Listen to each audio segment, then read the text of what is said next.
Hi guys. சின்ன வயசில் நமக்குள்ளே நிறைய பியூட்டிஃபுல்லான ஹாபீஸ் அண்ட் டேலண்ட்ஸ் இருக்கும்.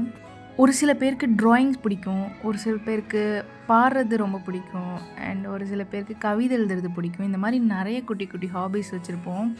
எத்தனை பேர் இந்த பிஸி லைஃப்பில் அதை கண்டினியூ பண்ணுறோன்னு யோசிச்சிருக்கீங்களா? S, including me. இந்த ஒரு பிஸி லைஃப்பில் எனக்கு வரைய தெரியுங்கிறதே என் கையில் இருந்த அந்த நோட்டு தான் ரிமெம்பர் பண்ணுச்சு. என்ன அப்படின்னா, எனக்கு வீடு க்ளீன் பண்ணும்போது இந்த நோட்டு என் கண்ணில் பட்டுச்சு. இந்த நோட் எடுத்து பார்க்கும்போது நான் ஸ்கூல் டேஸ்லேருந்து வரைஞ்ச ட்ராயிங்ஸ் எல்லாமே நான் பார்த்துட்டு இருந்தேன். நமக்குள்ளே அப்படி ஒரு ஒரு க்ரியேட்டிவான ஒரு பர்சன் இருந்திருக்காங்க அப்படின்னு தோணுச்சு. அதை பார்த்த உடனே எனக்கு திருப்பியும் பழைய மெமரிஸ் வந்து இப்போ வரைஞ்சி பார்ப்போன்னு வரைஞ்சா எனக்கு முன்ன அளவுக்கு வரைஞ்சதில்ல. அதில் ஒரு 5% கூட என்னால் வரைய முடியலன்னு சொன்னால் உங்களால் நம்ப முடியுதா? எஸ், ஆக்சுவலி நான் முன்னாடி வரைஞ்ச ட்ராயிங்ஸில் எல்லாமே நான் யோசித்து பார்க்கும்போது, அந்த ட்ராயிங்ஸ் வரையும் போது நான் எவ்வளோ ஒரு ரிலாக்ஸேஷன் ஃபீல் பண்ணேன்னு எனக்கு இப்போ தான் ஞாபகம் வருது. அவ்வளோ ரிலாக்ஸ்டாக ஃபீல் பண்ணுவேன், காம்னஸ், அவ்வளோ பொறுமை இருக்கும். பட் இப்போது நான் அதே மாதிரி ஏதாவது ட்ராயிங் வரையும் போது எனக்கு அந்த பொறுமையும் இல்லை, காம்னஸ், அந்த ஒரு பீஸ்ஃபுல்லே எனக்கு வரலை. பட் எஸ், அந்த ட்ராயிங்ஸை வந்து நான் திருப்பி ஸ்டார்ட் பண்ணணும்.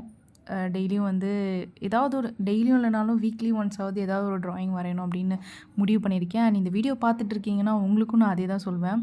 சின்ன வயசில் உங்களுக்கு பிடிச்சி பண்ண ஒரு ஹாபி ஆர் எனி டேலண்ட்ஸ் உங்களுக்கு இருந்துச்சுன்னா அதை வந்து ஜஸ்ட் உங்கள் சாட்டிஸ்ஃபேக்ஷனுக்காகவாவது அதை நீங்கள் பண்ணணும்னு நான் நினைக்கிறேன். அதை மட்டும் விட்டுறாதீங்க. டச் விட்டு போச்சுன்னா நம்ம பண்ண முடியலையன்ற ஒரு கஷ்டம் வந்து கண்டிப்பாக அது ஹர்ட் ஆகும். ஸோ உங்கள் ஃப்ரெண்ட்ஸ் யாராவது இந்த மாதிரி ஏதாவது ஹிடன் டேலண்ட்ஸ் வச்சுருக்காங்க அப்படின்னா மறக்காமல் அவங்களுக்கும் இந்த ரீலை ஷேர் பண்ணிவிட்டு தயவு செஞ்சு உன்னோட ஹாபீஸை மட்டும் விட்டுறாத அப்படின்னு சொல்லுங்கள். அண்ட் இந்த மாதிரி ஸ்கூல் டைம் ஒரு காலேஜ் டைமில் உங்களுக்கு என்ன ஹாபீஸ் இருந்துச்சு அப்படின்றத மறக்காமல் கமெண்ட் செக்ஷன்லேயும் சொல்லுங்கள், நானும் தெரிஞ்சுக்கிறேன்.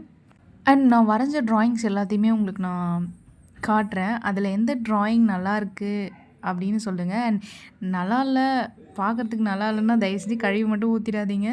It's just a try. And நான் இது ஸ்கூல் படிக்கும்போது காலேஜ் படிக்கும்போதும் வரைஞ்சது. அண்ட் இந்த மாதிரி வீடியோஸ் பார்க்கணும் அப்படின்னா மறக்காமல் என்னோட பேஜை ஃபாலோ பண்ணிவிட்டு